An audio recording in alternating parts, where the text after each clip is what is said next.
Qualification ಎಲ್ಲ ಏನ್ ಬೇಕು ಈಗ ಓಡ್ಸಕ್ಕೆ? ಈ ಗಾಡಿ ಓಡಿಸೋದಂದ್ರೆ SLC ಮಾತ್ರ. SLC ಮಾತ್ರ. SLC ಆಗಿರ್ಬೇಕು. ಹಾ. ಆಗ್ಲಿಲ್ಲ ಅಂತಂದ್ರೂ 7th ಆದ್ರೂ ಓಕೆ, ಬಟ್ ಇಂಗ್ಲಿಷ್ ಅಲ್ಲಿ ಸ್ವಲ್ಪ ಬೇಸಿಕ್ ನಾಲೆಜ್ ಆದ್ರೂ ಇರ್ಬೇಕು. ಅಂದ್ರೆ ಇದು ಎಲೆಕ್ಟ್ರಾನಿಕ್ ಸಿಸ್ಟಮ್ ಅಲ್ಲ ವೆಹಿಕಲ್, ಸೊ ಮೆಸೇಜ್ ಎಲ್ಲ ಬರ್ತಾ ಇರುತ್ತೆ. ವೆಹಿಕಲ್ ಅಲ್ಲಿ ಏನೇ ಫಾಲ್ಟ್ ಆದ್ರೂ ಮೆಸೇಜಸ್ ಅಲ್ಲಿ ನಿಮ್ಗೆ ಡಿಸ್ಪ್ಲೇದಲ್ಲಿ ತೋರಿಸುತ್ತೆ. ಸೊ ಅದು ಓದ್ಲಿಕ್ಕಾದ್ರೂ ನೋಡ್ಲಿಕ್ಕಾದ್ರೂ ತೆಗಿಲಿಕ್ಕಾದ್ರೂ ಸ್ವಲ್ಪ ಇಂಗ್ಲಿಷ್ ಗೊತ್ತಿದ್ರೆ ಸಾಕು. ಅಷ್ಟೇ. ಮೊಬೈಲ್ ಯೂಸ್ ಮಾಡ್ತೀವಲ್ಲ ಸರ್, ಮೊಬೈಲ್ ಇವಾಗ ಯಾರು ಬೇಕಾದ್ರೂ ಯೂಸ್ ಮಾಡ್ತಾರೆ, ಅದೇ ರೀತಿ ಇದು ಅಷ್ಟೇ, ಏನಿಲ್ಲ.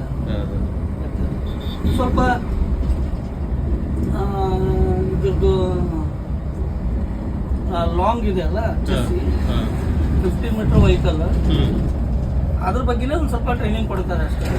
ಅಂದ್ರೆ ಸ್ವಲ್ಪ ಡಿಸ್ಟೆನ್ಸ್ ಮೇಂಟೈನ್ ಮಾಡಬೇಕು, ಕಟಿಂಗ್ ಅಲ್ಲೆಲ್ಲ ಒಂದು ಸ್ವಲ್ಪ ಕೇರ್ ಇರಬೇಕು.